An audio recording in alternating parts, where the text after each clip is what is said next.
ग्वालियर में उत्तर प्रदेश के भाजपा नेता व पूर्व सांसद डॉक्टर विजय सोनकर शास्त्री से जुड़ा एक बड़ा मामला सामने आया है।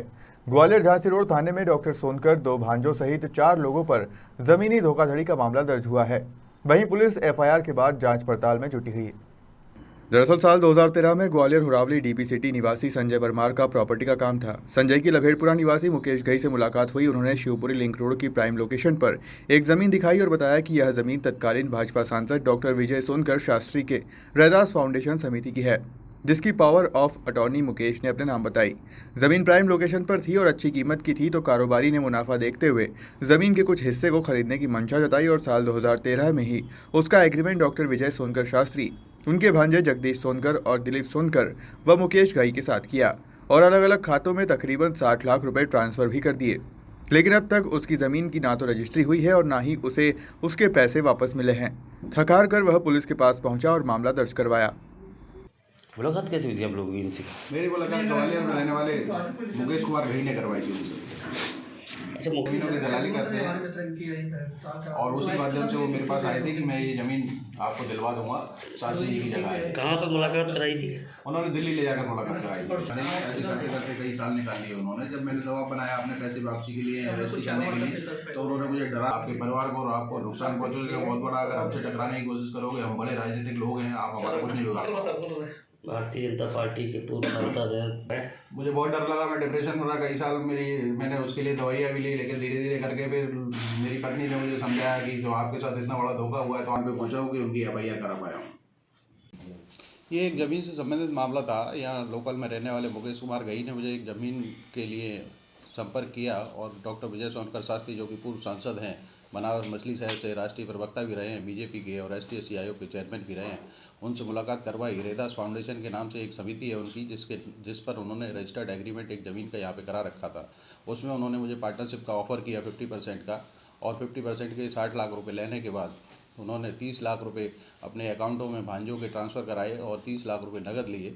लेकिन उसके बाद लगातार मुझे टरकाते रहे, ना ही तो ज़मीन की रजिस्ट्री करी और ना ही मेरा पैसा लौटाया, और कार्रवाई करने के लिए भी मेरे ऊपर अनाप शनाप दबाव डालते रहे। मैं जहाँ भी कार्रवाइयों के लिए गया, मैंने बहुत सारी जगह शिकायती आवेदन दिए, लेकिन चूंकि उनकी राजनीतिक पहुंच बहुत ज़्यादा है, तो जगह जगह से मुझे लौटा दिया गया। अंत में आकर के अब ये मेरी एफआईआर हो पाई है। 4 लोग हैं इसमें। मैन है विजय सोनकर शास्त्री, दूसरे मुकेश कुमार घई, दिलीप सोनकर, जगदीश सोनकर। एफआईआर दर्ज हुई है, प्रॉपर्टी डीलर के साथ धोखाधड़ी हुई है। आरोप बीजेपी के नेता पूर्व सांसद जो बनारस से ताल्लुक रखते हैं विजय सोनकर शास्त्री पर है। किस तरह की शिकायत मिली थी, क्या कार्रवाई की? ये झांसी रोड थाने पे कुछ 3-4 महीने पहले एक आवेदन आया था और उसकी जांच CSP के माध्यम से थाने से करवाई गई थी और थाने से एक प्रतिवेदन CSP के पास में गया है। कल CSP मैडम ने खुद उस प्रकरण को पूरा देखा है और एक FIR पंजीबद्ध हुई है, जिसमें कुछ लगभग 60 लाख रुपए का कुछ ट्रांजैक्शन हुआ है और उस ट्रांजैक्शन के बदले जो कोई डील होनी थी प्रॉपर्टी की, वो नहीं हो पाई, ऐसा फरियादी का उसमें आरोप है। उसमें FIR पंजीबद्ध हो गई है, लेकिन अब उसमें एक मैटर और अभी हमारे संज्ञान में अभी जो अनावेदक पक्ष है उसकी तरफ से आया है कि कुछ डॉक्यूमेंट उन्होंने हमें अभी व्हाट्सएप किए। पर्सनली भी संभवतः हुए आवेदन एक सबमिट करेंगे यहाँ पर, जिनमें उनका कहना है कि इस पूरे प्रकरण को थोड़ा मिथ्या एक FIR हुई है। तो उनको हमने आश्वासन दिया है कि उनके जो भी कोई बिंदु हैं, जो भी कोई डॉक्यूमेंट है, उसको हम जांच का हिस्सा बनाएंगे, इन्वेस्टिगेशन का हिस्सा बनाएंगे और जो भी इसमें जो साक्ष्यानुसार निष्पक्ष कार्रवाई होगी वो हम सुनिश्चित करेंगे।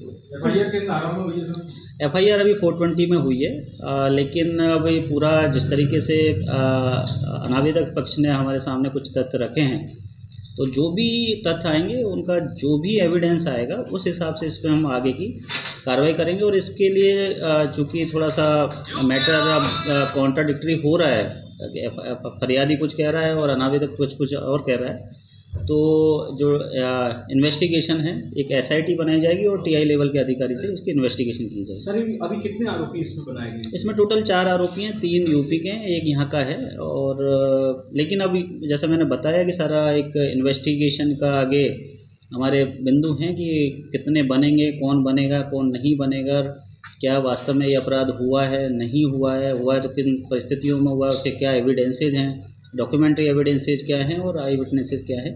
तो ये सारे अब हमारे इन्वेस्टिगेशन का पार्ट है। एक SIT बना के इसकी हम बिल्कुल निष्पक्ष जांच सुनिश्चित करेंगे। ग्वालियर से गुड्डू सविता की रिपोर्ट।